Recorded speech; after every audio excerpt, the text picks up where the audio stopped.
역설이라는 단어가 있습니다. 이 역설이라는 단어는 겉으로 보기에는 모순되고 불합리해 보이지만 그 속에 깊은 진리나 의미가 숨겨져 있어서 참으로 놀라운 표현을 보여주는 그러한 표현법이다라고 할 수 있겠습니다. 예를 들면 소리 없는 아우성이라는 말을 들어보면 소리가 없는데 아우성 친다라는 모순처럼 들려집니다. 그러나 그 의미 가운데 찾아보면 역동적인 생명력이나 또는 간절함을 표현하기 위해서 소리 없는 아우성을 친다라고 표현을 합니다. 또 지는 것이 이기는 것이다 라는 말도 합니다. 지는데 어떻게 이기는 것인가? 의미를 찾아보면 당장 손해를 보는 것 같지만 장기적으로는 승리나 더 큰 이득을 얻게 된다라고 하는 이런 표현들입니다. 이처럼 겉으로 보기에는 모순되고 또 불합리해 보이지만 그 속에 깊은 진리가 숨겨진 의미가 내포되어 있어서 역설이 우리의 삶에 존재한다라는 것을 보게 됩니다. 오늘 말씀에도 보면 이 역설을 잘 보여주고 있습니다. 오늘 본문 10절 마지막 부분에 보면 이렇게 고백을 합니다. 내가 약한 그때의 강함이라 이렇게 말씀을 합니다. 약한데 어떻게 강한가? 약하면 약할 뿐이지 어떻게 강함이 될 수 있는가? 이 또한 역설입니다. 이 고백 안에 깊은 진리와 또 숨겨진 의미가 포함되어 있다라는 것을 우리가 보게 됩니다. 바울이 경험한 것이 무엇인가? 오늘 말씀에서 바울은 자신이 경험한 환상과 계시에 대해서 밝히고 그럼에도 자신에 대한 지나친 평가가 두려워서 더 이상 언급하지 않고 자신에게 주어진 육체의 가시를 드러내는 것을 봅니다. 보통 특별한 경험을 자랑하고 드러내기 마련인데 바울은 자신이 경험한 예수님께 이끌려서 환상 중에 본 천국의 경험에 대해서 자랑하지 않고 오히려 자신이 지금 겪고 있는 육체의 가시에 대해서 자랑하고 있는 모습을 봅니다. 물론 환상 중에 본 천국에 대해서 이야기하지 않을 수 있었지만 당시 고린도 교회의 거짓 교사들이 자신들이 경험해 보지 못한 이야기들을 들어놓으면서 성도들의 마음을 빼앗을 뿐만 아니라 그리스도의 부르심을 받고 사도된 바울의 사도권조차 의심하도록 조장하고 있었기 때문에 어쩔 수 없이 부득불 자신이 경험한 그 천국에 대한 부분들을 드러낼 수밖에 없었던 겁니다. 그래서 1절을 보시면 이렇게 고백합니다. 무익하나마 내가 부득불 자랑하노니 주의 환상과 계시를 말하리라 이렇게 말씀을 하는 겁니다.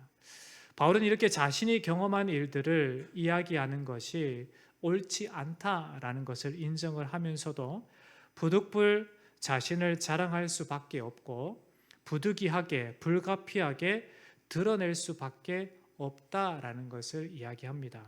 이 말은 자신의 이러한 경험이 다른 사람들에게 자기 과시를 위한 자랑으로 비춰지는 것을 결코 원하지 않고 있다라는 사실을 드러냅니다.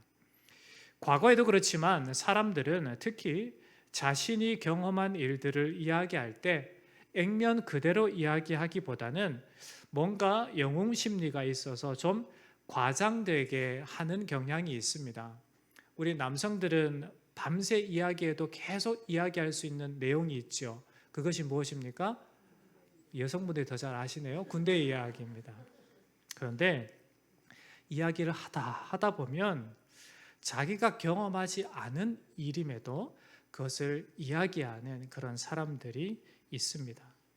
또 요즘에 영상들, 유튜브나 다른 영상 매체를 보면 과도하게 과장을 해서 보여주는 그런 것들이 있다라는 것을 보게 됩니다. 이처럼 당시 고린도 교회에 있었던 거짓 교사들은 자신의 경험에 대해서 과장해서 이야기하므로 궁극적으로 고린도 교회 성도들을 무너뜨리고자 했던 겁니다. 이에 대해서 사도 바울은 철저히 그들의 헛됨을 지적하고 그들보다 자신이 영적으로 탁월함을 어쩔 수 없이 드러낼 수밖에 없었던 겁니다.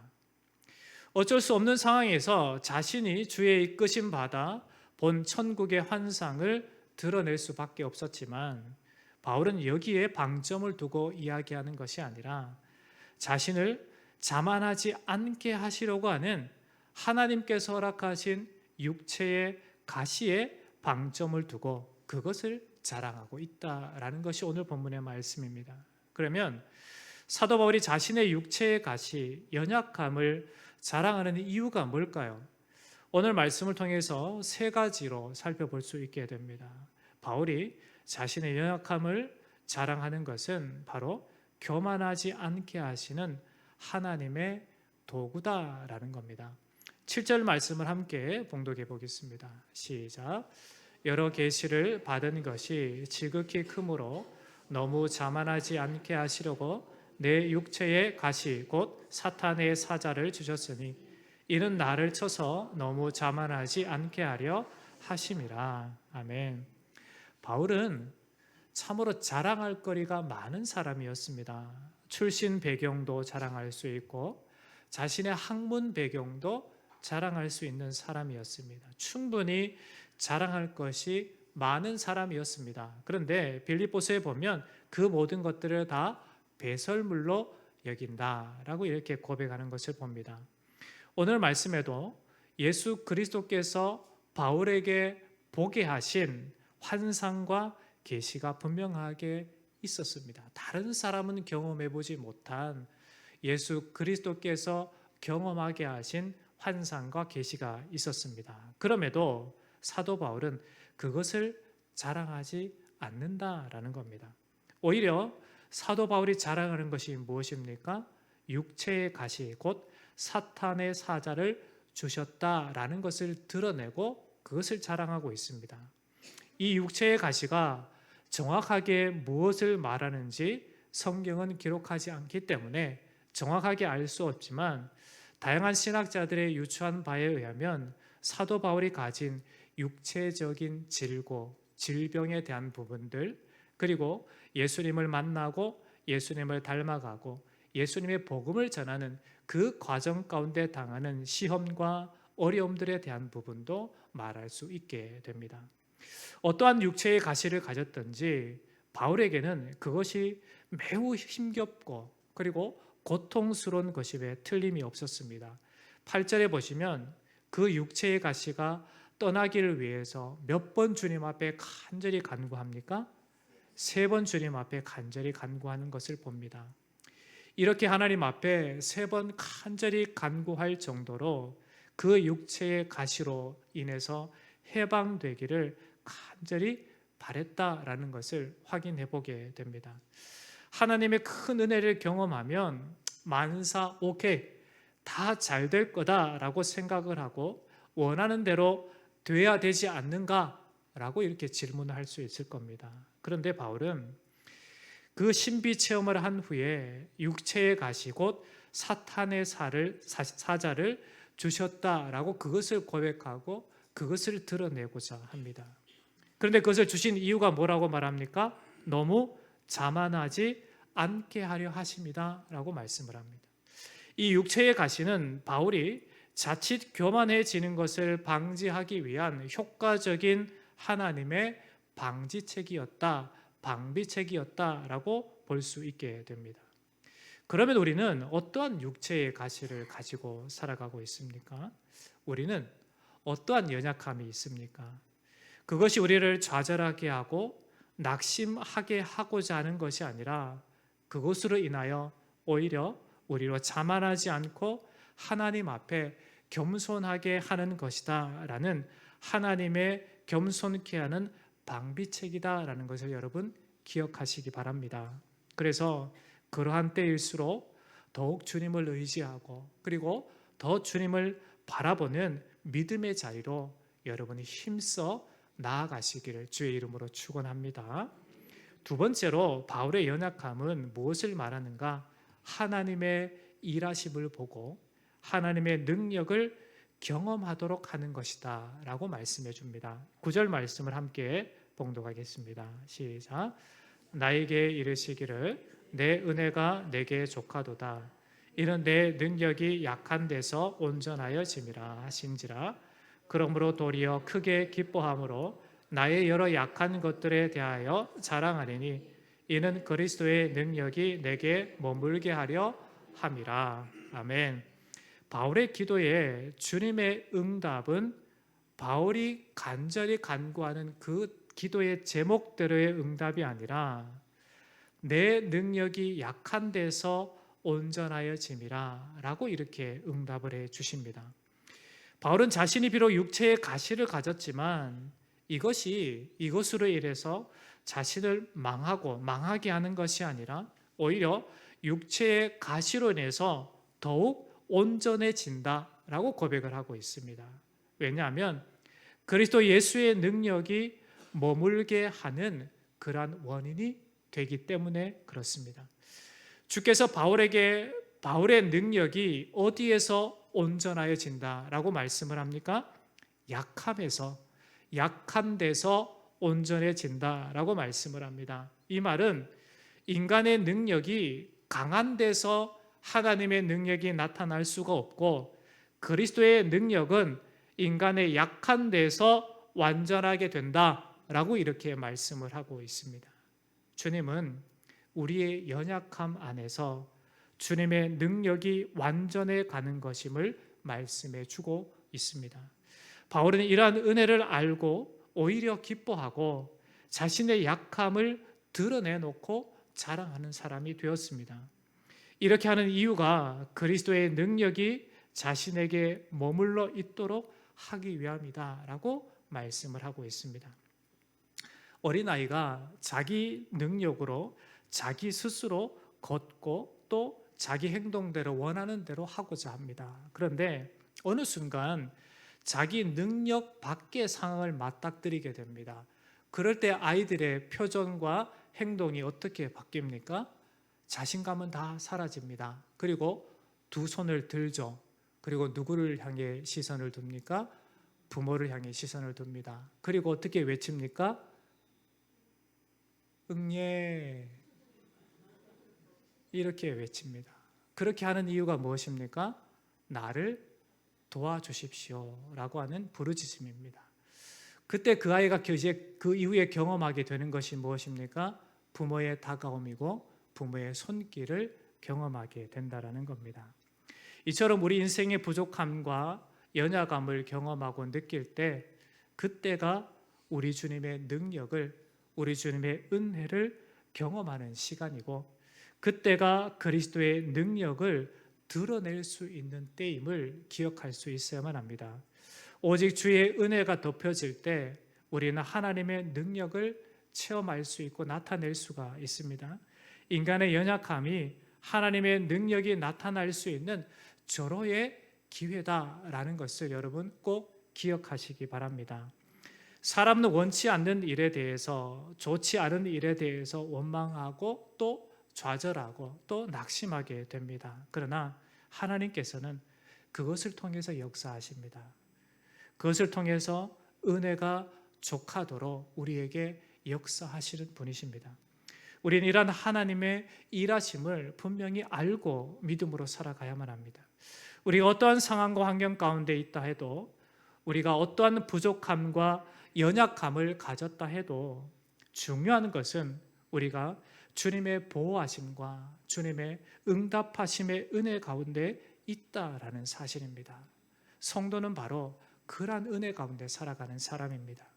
그리스도의 능력이 머물게 하기 위해서 우리의 두 손과 두 발을 다 들고 주님만을 의지하도록 하시는 것이 하나님의 뜻입니다. 우리 인생 가운데 족하게 응답하시는 이러한 하나님의 은혜로 여러분 날마다 풍성한 삶을, 믿음의 삶을 살아가시기를 그리스도 예수의 이름으로 간절히 축원합니다. 세 번째로 연약함과 부족함은 주님을 볼 때 해석이 되고 해답이 된다라는 겁니다. 10절 말씀을 함께 봉독해 보겠습니다. 시작. 그러므로 내가 그리스도를 위하여 약한 것들과 능력과 궁핍과 박해와 곤고를 기뻐하노니 이는 내가 약한 그때에 강함이라. 아멘. 바울은 육체의 가시로 인해서 약할 그때에 곧 강하다라는 사실을 알았습니다. 비록 약함과 능력과 핍박 등이 있었지만 그러나 그때가 바로 예수 그리스도로 인해서 기뻐할 수밖에 없다라는 그 순간임을 고백한다라는 겁니다. 바울의 자랑은 자신의 어떤 배경에 그리고 자신이 경험한 어떤 신비적인 것에 두지 않습니다. 바울의 자랑은 오직 자신의 연약함에 두었다라는 겁니다. 왜 그렇게 했을까요? 연약한 것이 어떻게 자랑거리가 되겠습니까? 병든 것이 어떻게 자랑거리가 되겠습니까? 실패한 것이 어떻게 자랑거리가 되겠습니까? 그러나 이것이 자랑거리가 되는 것은 이것을 통해서 하나님의 능력을, 하나님의 살아계심을, 하나님의 놀라우신 은혜를 경험하는 수단, 도구가 되기 때문에 그렇습니다. 우리에게 무엇이 자랑거리가 될까요? 세상은 성공한 것, 풍부한 물질과 재산, 소득, 좋은 직장, 좋은 대학, 하여튼 세상에 좋다라고 인정되는 모든 것이 자랑거리가 될 수 있습니다. 그런데 이것이 오히려 믿음의 관점에서 볼 때 독이 되는 것은 이것 때문에 우리의 마음이 교만해질 수 있다라는 겁니다. 이것 때문에 하나님을 찾지 않는 게으름의 원인이 된다라는 겁니다. 인생의 여정 가운데 내 힘으로 하나부터 열까지 모든 것을 계획하고 나의 능력대로 살 수 있다라고 하는 사람은 하나님을 찾지 않을 가능성이 매우 높습니다. 그러나 우리가 잘 알다시피 우리가 계획한 대로 되는 것이 우리 인생이 아닙니다. 내일이 어떻게 나에게 주어질지 아무도 모르는 것이 우리의 인생입니다. 내 힘으로 아무리 열심히 살아도 잘 안 될 때가 있습니다.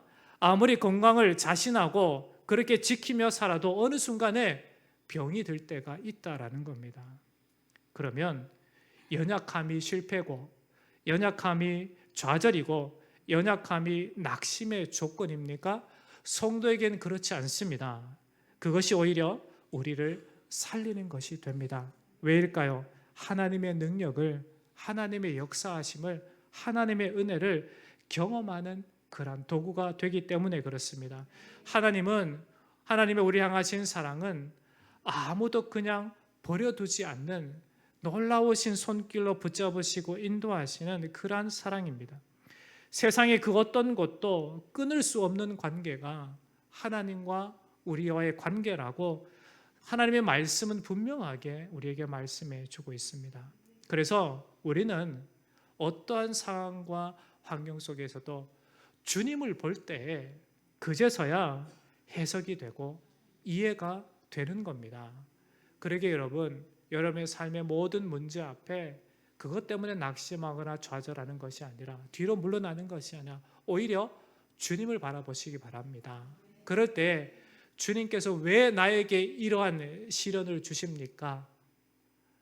그러한 주님께 물을 때 하나님은 분명하게 이것을 통해서 우리에게 더 큰 능력을 경험하고 하나님의 놀라우신 사랑, 은혜, 살아계심을 경험하게 하는 도구로 우리에게 응답해 주실 것입니다.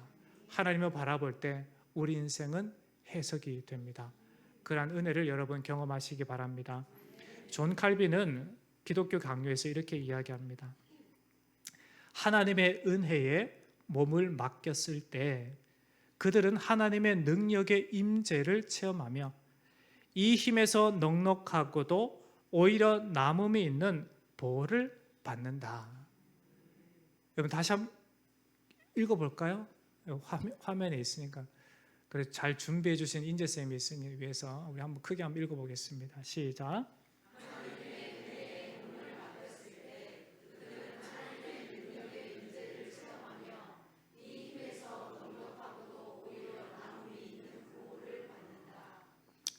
여러분 그 다음에 또 이렇게 이야기하는 것을 봅니다.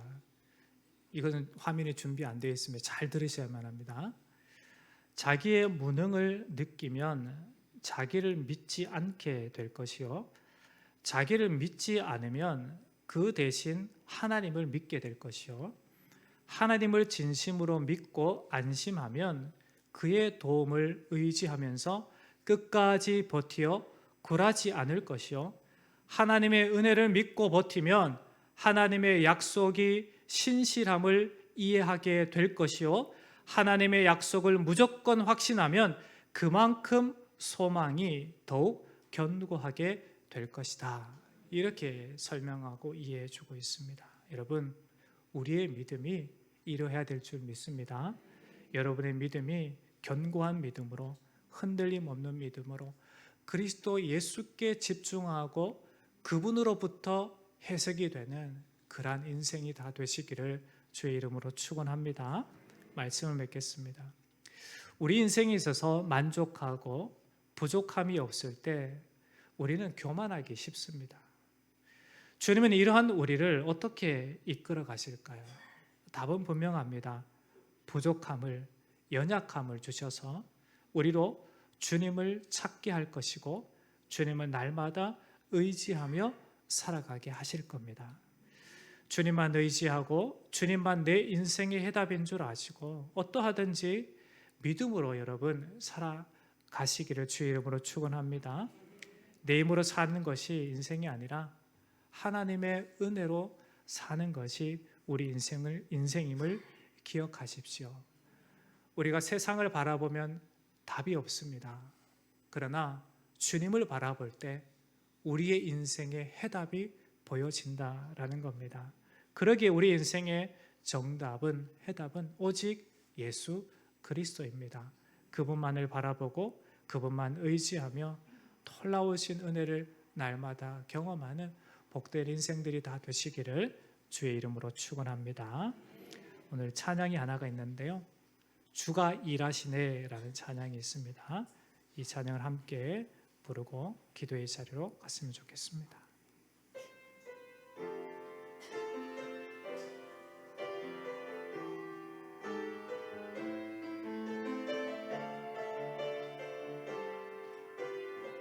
날이 저물어 갈 때, 날이 저물어 갈 때, 빈들에서 걸을 때, 그때가 하나님의 때.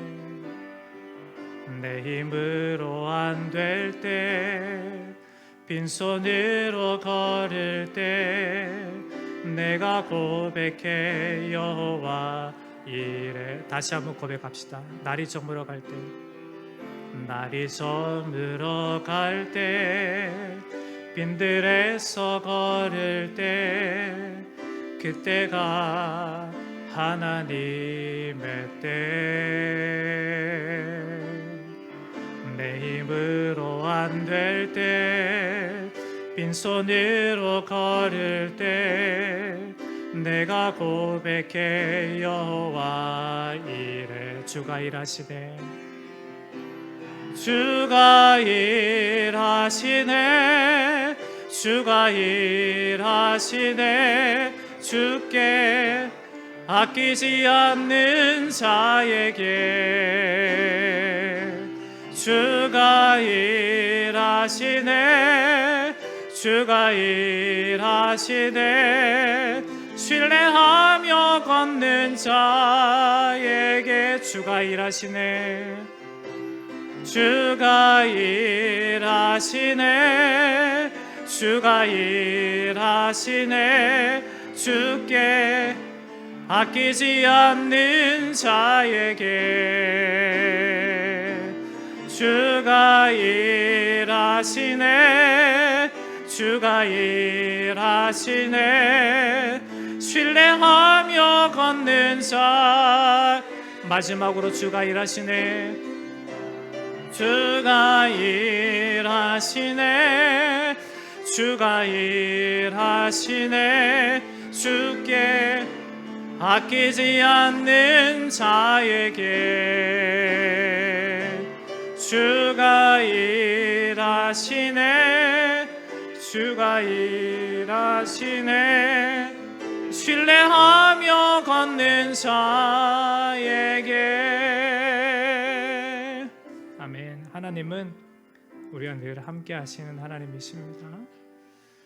하나님은 우리를 날마다 겸손케 하시고 주님을 의지하게 하시는 하나님이십니다. 그러기에 우리 인생의 해답이신 그 하나님을 바라봐야만 하고 하나님의 은혜와 능력 가운데 주님을 온전히 의지함으로 경험하는 그런 인생이 되어야 될 줄 믿습니다. 우리 기도할 때 하나님, 내 인생의 해답은 하나님이십니다. 늘 하나님의 은혜 아래 살아가는 인생임을 경험하고 하나님의 능력, 하나님의 임재를 날마다 체험하며 하나님이 주시는 그 넉넉하고도 이기고도 남음이 있는 하나님의 보호하심과 그 능력을, 그 은혜를 날마다 경험하는 인생이 되게 해달라고 우리 주여 한번 부르짖고 기도하겠습니다. 기도합니다. 주여, 하나님 아버지, 우리가 인생을 살아가는 것은 하나님의 은혜로만 살아갈 수가 있습니다. 나의 어떠함으로 결코 살아갈 수 없는 인생임을 고백합니다. 하나님, 힘겨움이 있고 어려움이 있고 낙심할 일이 있고 때로는 괴롭고 견디기 힘든 그런 일이 우리 가운데 있다 하여도 결코 우리 인생은 낙심할 수 없는 인생임이 주님께서 우리와 함께하여 주시고 하나님의 풍성하신 은혜가 우리와 함께하여 주시기 때문임을 고백합니다. 하나님, 오늘 말씀처럼 주님께 온전히 드려진 인생으로 우리의 약함이 오히려 강함이 되고 하나님의 은혜로 살아갈 수 있는 인생임을 고백하는 자로 하나님의 우리에게 허락하신 그 풍성하신 은혜를 경험하며 하나님의 능력을, 하나님의 임재를 체험하며 하나님이 우리 함께 하시고 은혜 주시는 그 넉넉함을, 그리고 오히려 남음이 있는 하나님의 은혜를, 하나님의 보호하심을 경험하며 사는 저희들 되게 아버지 하나님 인도해 주옵소서. 우리 사랑하는 성도 한 사람 한 사람에서 내 심령 중심을 성령께서 붙잡아 주시고 오직 예수 능력으로 체험받는 인생, 예수 능력으로 살아가는 하나님의 사람들 다 되어지도록, 주님 주신 믿음으로 굳건하게 살아가는 하나님의 사람 다 되어지도록 우리 하나님 인도해 주시고 역사해 주시옵소서. 하나님, 사도 바울이 고백했던 것처럼 약한 것이 오히려 강한 것임을 우리에게 말씀해 주셨습니다. 주님, 우린 참으로 연약하다고 우리 자신을 낙심하고 좌절하고 세상의 끝자락으로 가고자 하는 그런 마음들이, 연약함들이 있습니다. 그러나 하나님은 결코 그것을 원하지 아니하시고, 그러면 그럴수록 더 주님을 바라보게 하시고 주님의 은혜를 덧입혀 주시고 주님의 능력을 덧입혀 주셔서 하나님의 넉넉함의 그 풍성함을, 하나님의 임재를 경험하게 하시는 은혜의 자리로 우리를 이끄시는 하나님이신 줄 믿습니다. 우리 사랑하는 성도들이 놀라우신 하나님의 은혜를 날마다 경험하는 인생이 되게 하여 주옵소서. 그래서 연약할수록 더욱더 강한 주님의 능력을 경험하는 하나님의 사람들 다 되게 역사하여 주시옵소서. 살아계신 예수님의 이름으로 간절히 기도하옵나이다. 아멘.